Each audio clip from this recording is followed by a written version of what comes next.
Di depan saya kali ini sudah ada sebuah motherboard low budget yang harganya sangat murah meriah. Dan motherboard ini cocok buat kalian yang mau build atau rakit PC kere-hore dengan basis Intel Core i generasi 2 atau 3. Nah, sekedar saran aja ya buat kalian yang mau build PC dengan basis Intel Core i generasi 2 atau 3, kalian cari motherboardnya yang chipsetnya B75.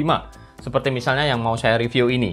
Ini adalah Kyokaisen B75 G578U. Namanya kayak password ya. Anyway, kelebihan dari chipset B75 ini dibandingkan chipset H61 yang lebih banyak beredar di pasaran adalah chipset B75 ini sudah support port SATA 3, itu udah pasti. Kemudian PCI Express Gen 3, kebanyakan di H61 masih PCI Express Gen 2. Sedangkan di B75 kebanyakan udah support PCI Express Gen 3. Kemudian juga adanya port USB 3 yang biasanya nggak ada juga di motherboard H61, tergantung dari merek dan tire-nya sih. Oke, jadi langsung aja sekarang kita unboxing dan review singkat Kyokaisen B75 G578U ini.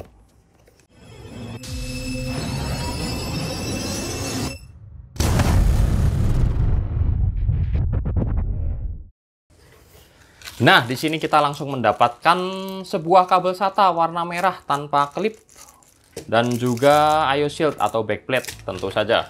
Kemudian untuk di bagian bawahnya ini juga ada motherboard driver yang udah nggak zaman, sekarang CD-ROM udah jarang dipakai. Kemudian ini ada kartu waranti dan ada user manual buat kalian yang bingung untuk merakit motherboard ini. Biasanya ada untuk front panel juga ya. Ini info yang paling dibutuhkan dalam merakit. Sekarang kita lihat motherboardnya sendiri. Seperti ini guys, ukurannya sangat compact. Bahkan secara ukuran saya bisa bilang ini lebih mengarah ke mini ITX ya, bukan micro ATX. Karena bagian bawahnya ini sangat-sangat pendek. Dan untuk slot VGA ada di bagian paling bawah dengan kuncian model sliding ini.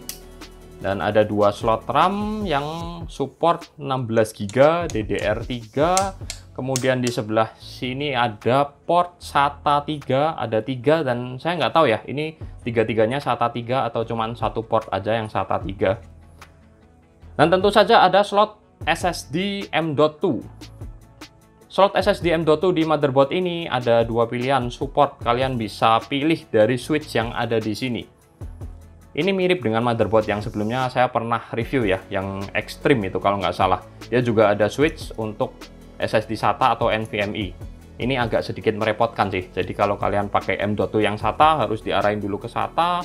Kalau mau pakai yang NVMe, di switch lagi ke NVMe.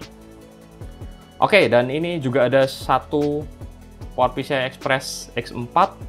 Kemudian untuk layout keseluruhannya standar dengan all solid kapasitor dan power paste 3+1. IC telanjang tentu saja, nggak ada heatsinknya ya karena ini motherboard murah.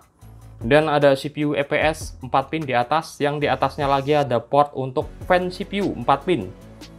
Untuk sistem fan atau casing ada di sini guys, ini. Di sebelahnya port front audio. Ada satu aja untuk fan casing 3 pin. Sedangkan yang lain standar, ini ada front USB 3 warna hitam di sini. Yang di atasnya ada port warna-warni untuk front panel yang bisa kalian baca di buku petunjuk kalau kurang jelas. Untuk bagian input output belakangnya, kita lihat ini ada USB 2, terus ada output display VGA, output display HDMI, USB 2 lagi 2, dan ada USB 3, walaupun cuma 2 tapi ya daripada nggak ada. Kemudian ada port LAN standar dan port audio standar juga, yang chipsetnya ini kalau nggak salah logonya sih Realtek ya guys. Kalau LAN-nya nggak tahu nih apa. Oke, jadi mungkin gitu aja, nggak ada lagi yang bisa dibahas di motherboard ini. Sekarang kita lihat menu BIOS-nya seperti apa. Layaknya motherboard OEM Cina lainnya ya, jelas tampilan BIOS-nya masih model lama tanpa GUI, pakai keyboard. Dan untuk menu-menunya sendiri juga sama lah seperti yang sudah saya pernah review sebelum-sebelumnya. Ada beberapa fungsi basic dan non-basic yang kita nggak perlu merubah apapun, kecuali memang motherboard ini dipakai untuk keperluan khusus. SATA port di sini mendetek SSD Inspiron saya dengan normal dan juga termasuk SSD SATA M.2 yang saya coba kompatibilitasnya. Dia masuk di port 1. NVMe jelas nggak ada ya, karena slotnya saya isi dengan M.2 SATA, bukan M.2 NVMe. Ini juga ada config CPU, standar. Ada setting grafis juga, standar. Di sini ada set untuk pemakaian VGA card atau internal grafis alias iGPU Intel HD beserta alokasi untuk VRAM-nya. PCIe config. Jelas ya, ini sudah support Gen 3, tapi sepertinya cuma jalan di Line X8. Jadi sama aja sih dengan Gen 2 di Line X16.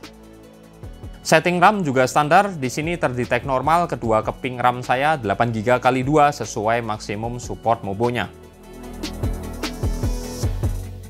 Menu Secure Boot dan CSM juga jelas ada ya. Yang nggak ada di sini adalah opsi untuk save settingan custom kita. Biasanya namanya save profile atau apalah. Jadi di sini cuma bisa restore default aja. Ini agak merepotkan kalau kita mau balikin ke settingan custom yang sudah kita rubah. Oh ya, saya juga tadi nggak menemukan setting CPU fan atau sys fan. Tapi oke-nya sih nggak seperti MOBO-MOBO sebelumnya yang pernah saya review.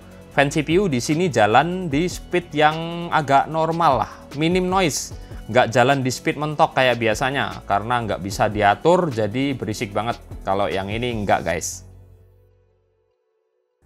Nah, jadi mungkin gitu aja ya review motherboard Kyo Kaizen B75G578U ini. Buat kalian yang bertanya-tanya soal after sales atau garansinya, jujur aja ini saya bukan di endorse atau promosi ya. Saya belinya di Raja Ram Nusantara dan dia juga sebagai distributor resminya PT Adiraja Teknologi Nusantara ini. Saya pernah dapat barang yang kebetulan defect dan saya retur. Dengan mudahnya diganti barang yang baru. Intinya nggak ribet lah kalau soal after sales-nya. Oke, jadi mungkin gitu aja yang bisa saya share. Saya Hendy, pamit dulu dan makasih udah nonton.